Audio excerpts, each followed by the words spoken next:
All right, get ready for a story that honestly shouldn't even be possible. We're going to uncork the tale of how Thailand, yes, that Thailand, started making world-class wine. So when you picture Thailand, what comes to mind?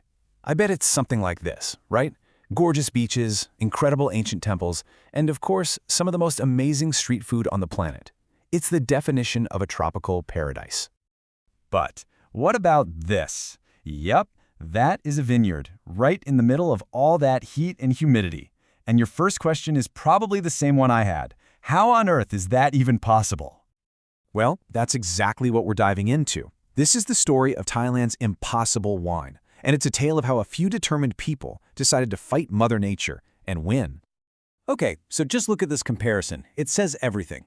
On the left, you've got your textbook conditions for great wine. Think Napa, think Bordeaux. Mild seasons, a nice, long-growing season. On the right, you've got Thailand. It is the polar opposite. We are talking about extreme year-round heat, crushing humidity, and, this is a huge one, no winter dormancy. The vines never get to rest. And all of that comes together to create what's known as the tropical challenge. And believe me, this isn't just a small obstacle. It's a fundamental conflict with the very biology of a grapevine. I love this quote because it's just so perfect. Forget gentle rolling hills. The local winemakers say it's like trying to grow fine wine in a sauna. And that's exactly it. The conditions are just relentless. Let's break down exactly what they're up against. You've got year-round heat that creates a perfect breeding ground for nasty fungal diseases. Then you have the monsoons, which bring these torrential rains that can literally drown the plants. And on top of all that, the vines are always growing. They never get that winter rest period to recover. It is an all-out assault. But here is where the story gets really amazing. Because faced with these impossible odds, a handful of pioneers didn't just give up. They decided to innovate. They basically had to throw out the old rulebook and write a completely new one. This journey didn't happen overnight. It started with little experiments in the 1960s. But the real breakthrough came in the 70s, thanks to a man named Dr. Chajitut Karnasuda. He established the first modern winery, Chateau de Loy, and proved it could be done. That just opened the floodgates. Siam Winery came along in '86, and then Grand Monty in '99, which really started chasing that premium world-class quality. And you just can't talk about Taiwan without talking about Dr. Karnasuda. People call him the father of modern Thai viticulture, and for good reason. He had this wild, audacious belief that he could take classic European grapes like Chenin Blanc and Shiraz and somehow make them thrive in this completely alien environment. He was a true visionary. So how in the world did they pull it off? Well, it all comes down to a really ingenious four-step approach. First, they picked the right grapes, varieties that could actually handle the heat, plus some local heroes.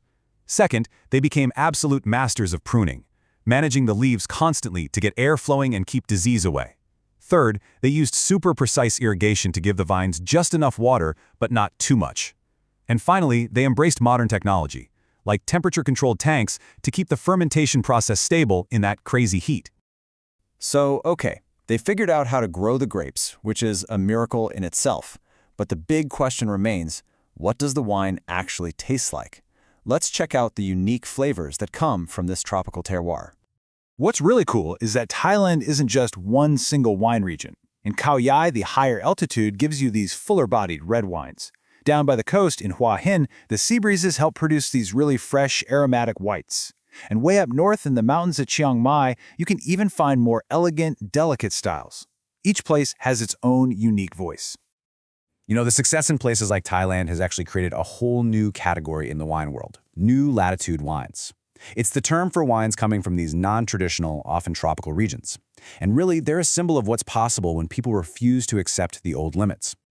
So what should you expect in your glass? A Thai Shiraz is often bursting with rich fruit, but with this awesome spicy, peppery kick that is just made for a massaman curry. And on the white side, a Thai Chenin Blanc is going to be crisp and refreshing with all these bright citrus notes. It's the perfect thing to cut through the richness of pad Thai. The wines are literally born from the local culture. And let me be clear, this is so much more than just a quirky experiment. The Thai wine industry is carving out a real, sustainable place for itself on the world stage. It's creating a whole new horizon for wine. And this industry is absolutely growing. It's not just surviving, it's thriving. And that's thanks to high-quality winemaking, a passionate local market, and one other secret weapon that's been a total game changer. And here it is, that secret weapon?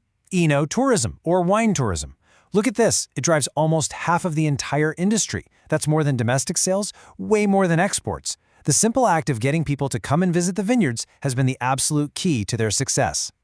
Wineries like Grand Monte and PB Valley figured it out. They knew selling a bottle is good, but selling an experience is how you build a real, lasting brand. So they built these incredible destinations, with tours, amazing restaurants, and tasting rooms that turn curious visitors into lifelong fans. And you can see, it is absolutely working. The number of visitors heading to these wineries has been on a steady, impressive climb. That brings in money, sure, but it also brings global recognition and creates thousands of ambassadors who go home and spread the word. At the end of the day, the story of Thai wine is really a story about proving the impossible is possible.